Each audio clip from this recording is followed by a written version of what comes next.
Economics ডিপার্টমেন্টের দরজা লাগাই দেওয়ার পরে একজন ম্যাম বলতেছে তুমি দরজা খোলো, আমি দেখতেছি বিষয়টা। পরে ম্যামকেও ধাক্কা দিয়ে এভাবে করে ফেলে দিয়ে বলতেছে আমরা দেখতেছি। এরপর ওখান থেকে আমাদেরকে বের করে আনছে, বের করে আনি আমাদেরকে মারতে মারতে প্রিন্সিপালের রুমে আনছে। প্রিন্সিপালের রুমে আনার পরে প্রিন্সিপালের সামনে আপনারা যদি প্রিন্সিপালের রুমের 1:30 থেকে 2:30টার মধ্যে যদি প্রিন্সিপালের রুমের সিসিটিভি ফুটেজটা চেক করেন, সানির যে হাতল, সানি ভাইয়ের যে হাতল, সানি ভাইয়ের হাতল, উনি গতকাল অ্যাক্সিডেন্ট হয়েছে কি একটা ইয়েতে, সানি ভাইয়ের হাতল নিয়েই, সানি ওরফে সোহেল ভাই, ওনার হাতল নিয়েই আমাকে দৌড়াই প্রিন্সিপালের চারপাশে ঘুরে ঘুরে আমাকে মারার জন্য ইয়ে করছে। এরপরে ওখানে না ফেরে সানি ভাই আমাকে একটা থাপ্পড় দিয়ে ওই রুমে ঢুকাইছে। ঢুকানোর পরে ফার্স্টে প্রিন্সিপাল স্যার ওখানে হয়তো একটা সভাকক্ষ যেটা আছে মিটিং রুম, সেই মিটিং রুমে আমাদেরকে ঢুকায়, আমাদেরকে তারা ইচ্ছা মতো মারছে অনেকক্ষণ ধরে, কিল ঘুষি লাথি, এই যে আমার ঠোঁট ফাটাই ফেলছে, দেখেন এই যে কান ফুলে গেছে, গাল ফুলে গেছে। আমরা টোটাল আমরা ছিলাম 7 জন, আমরা 7 জন ছিলাম, আমাদের 7 জনকেই তারা মারছে, ইচ্ছা রকম মারছে। মারার পরে এরপরে হ্যাঁ এই যে আমার এই ঠোঁট ফাটা ফেলছে, এই যে ভাইয়ের এই যে ঠোঁট ফাটা ফেলছে, সবাইকে মারছে, এই যে ভাইয়ের গেঞ্জি ছিঁড়ে ফেলছে। এরপরে তারপরে প্রিন্সিপাল স্যারের রুমে মারার পরে তারা ইচ্ছা রকম আমাদেরকে মারার পরে তারপরে আমরা আমাদের মহানগর সভাপতি যিনি ইমদাদুল হক ভাইকে আমি ফোন দিই যে ভাই আমাদেরকে এখানে আটক করে রাখছে, আপনারা আসেন। তখন হয়তো ভাইকে পাঠাইছে, দায়িত্বশীলরা এসে তারপর আমাদেরকে এখান থেকে দায়িত্বশীল এবং পুলিশ এসে তাদের থেকে আমাদেরকে উদ্ধার করছে। কলেজে ঢুকাকে কেন্দ্র করে না, বিশেষ করে কলেজে তো আমরা ঢুকছি, কিন্তু ঢুকার সময় আমাদেরকে কোনো বাধা দেওয়া হয় নাই। আমাদেরকে বাধা দেওয়া হয় না যে তোমরা কারা কোথায় যাচ্ছ, কি জন্য যাচ্ছ, আপনারা সিসিটিভি ফুটেজ চেক করতে পারেন কলেজ ক্যাম্পাসের।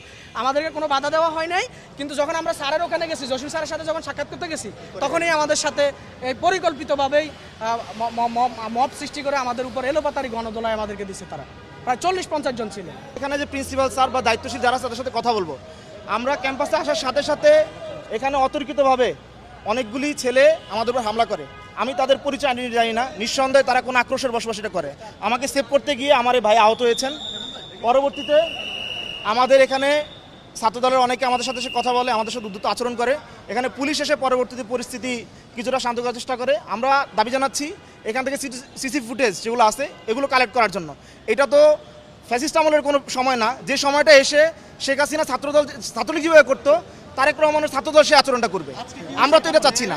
এখানে আমাদের অনেক ভাইদের উপর তাদের একটা ক্যাম্পাসে প্রবেশ করতেই পারে, এখানে এরকম না যে তারা এখানে এরকম কোনো আচরণ করছে যেটা বিধিনিষেধের বাইরে, প্রবেশ করতে পারবে না এরকম কোনো বিধিনিষেধ এখানে সিদ্ধেশ্বরী কলেজে নাই। তারা ক্যাম্পাসে ঢুকছে, এইটাই কেন্দ্র করে তাদের উপর হামলা করবে। এখানে একজন ভাই শব্দ চয়ন করছেন সংঘর্ষ কোনো বিষয় না, তাদের উপর হামলা করা হয়েছে। সংঘর্ষ দুই পক্ষের হয়, হামলা এক পক্ষ থেকে হয়। এটা আমাদের ভাইদের উপর হামলা করা হয়েছে। আমি এটা জানার সাথে সাথে এখানে আসছি শুধুমাত্র পরিস্থিতি জানার জন্য এবং আমার ভাইকে নেওয়ার জন্য। পরবর্তীতে আমাদের উপর হামলা করে, যেখানে আমরা তো 2 জন ছিলাম। এখানে আমরা তো সংঘর্ষে লিপ্ত হওয়ার জন্য 2 জন আসি নাই, আসলে এখানে অনেক লোক আসতাম সংঘর্ষ করার জন্য।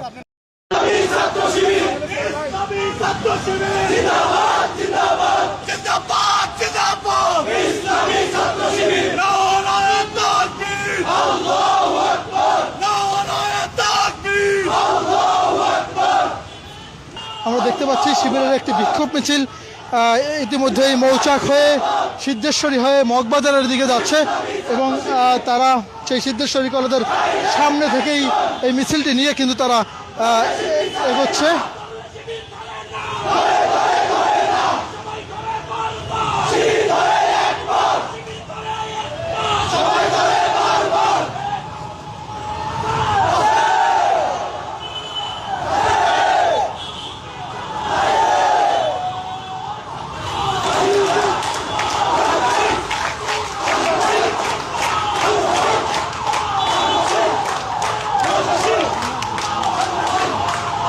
দেখতে পাচ্ছেন শিবিরের কেন্দ্রীয় নেতৃবৃন্দ এবং ডাকসুর পরিবহন বিষয়ক সম্পাদক তিনিও কিন্তু আছেন এই মিছিলের অগ্রভাগে।